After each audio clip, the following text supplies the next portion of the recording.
ಎಲ್ಲರಿಗೂ ನಮಸ್ತೆ ಸ್ನೇಹಿತರೆ. ಹಲವರು ಕಷ್ಟಪಟ್ಟು ಕೆಲಸ ಮಾಡುತ್ತಿರುತ್ತಾರೆ, ಆದರೆ ಅದಕ್ಕೆ ತಕ್ಕಂಥ ಫಲ ಸಿಗ್ತಾ ಇರುವುದಿಲ್ಲ ಎಂದು ವ್ಯಥೆಪಡುತ್ತಿರುತ್ತಾರೆ. ಇನ್ನೂ ಹಲವರು ಕೆಲಸ ಆಗ್ತಾ ಇಲ್ಲ, ನಿಂತು ಹೋಗಿದೆ, ಏನು ಮಾಡಿದರೂ ಮುಂದುವರಿಯುತ್ತಿಲ್ಲ, ಸಾಕಷ್ಟು ಅಡಚಣೆಗಳು ಬರುತ್ತಿವೆ, ತುಂಬ ಸಮಸ್ಯೆಗಳು ಎದುರಾಗುತ್ತಿವೆ ಎಂದು ಗೋಗರೆಯುತ್ತಿರುತ್ತಾರೆ.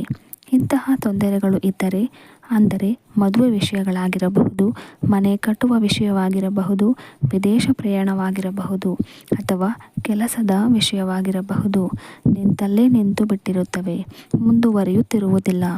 ಅಂತಹ ಸಮಯದಲ್ಲಿ ಏನು ಮಾಡಬೇಕು? ಅದಕ್ಕೆ ಏನಾದರೂ ಪರಿಹಾರ ಇದೆಯಾ? ಅಥವಾ ಸರಳವಾಗಿ ಸಹಜವಾಗಿ ಏನಾದರೂ ಉಪಾಯ ಮಾಡಿಕೊಳ್ಳುವುದಿದೆಯಾ ಎಂದು ನೋಡಿದರೆ, ನಮಗೆ ಸಹಾಯ ಮಾಡುವುದು ಸಂಖ್ಯಾಶಾಸ್ತ್ರ. ಫ್ರೆಂಡ್ಸ್, ನನ್ನ ವಿಡಿಯೋವನ್ನು ಮೊದಲನೇ ಬಾರಿ ನೋಡ್ತಾ ಇದ್ದರೆ ದಯವಿಟ್ಟು ನನ್ನ ಚಾನಲನ್ನು ಸಬ್ಸ್ಕ್ರೈಬ್ ಮಾಡಿ. ಸ್ನೇಹಿತರೆ, ಕೆಲಸ ನಿಂತಲ್ಲೇ ನಿಂತಿದೆ ಎಂದರೆ ಏನು? ಹಾಗಾದರೆ ಸದಾ ಹರಿಯುತ್ತಿರುವುದು ಯಾವುದು?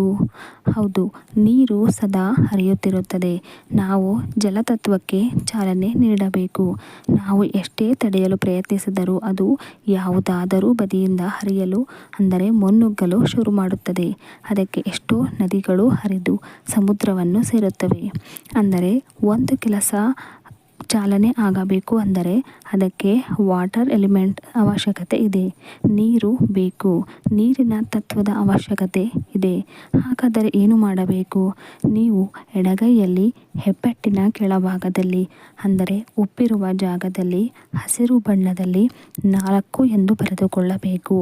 ಅಲ್ಲಿ ಅಷ್ಟೇ ಅಲ್ಲ, ಮೊಬೈಲ್ DP ಆಗಿರಬಹುದು, ವಾಲ್ಪೇಪರ್ ಆಗಿರಬಹುದು, ನೀವು ಪದೇ ಪದೇ ಅದು ಕಾಣ್ತಾ ಇರಬೇಕು.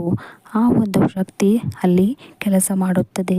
ಹೀಗೆ ನಂಬರ್ 4 ಕೈಯಲ್ಲಿ ಬರೆದುಕೊಳ್ಳುವುದರಿಂದ ಏನಾಗುತ್ತದೆ ಎಂದರೆ ಜಲತತ್ವಕ್ಕೆ ಚಾಲನೆ ಕೊಟ್ಟ ಹಾಗೆ ಆಗುತ್ತದೆ. ಆಗ ನಿಮ್ಮ ಅರ್ಧಕ್ಕೆ ನಿಂತಹ ಕೆಲಸಗಳು ಮುನ್ನುಗ್ಗಲು ಶುರು ಮಾಡುತ್ತದೆ. ಫ್ರೆಂಡ್ಸ್, ಈ ಒಂದು ವಿಡಿಯೋ ನಿಮಗೆ ಇಷ್ಟ ಆಗಿದ್ದರೆ ನನ್ನ ವಿಡಿಯೋಗೆ ಒಂದು ಲೈಕನ್ನು ಕೊಡಿ. ಧನ್ಯವಾದಗಳು.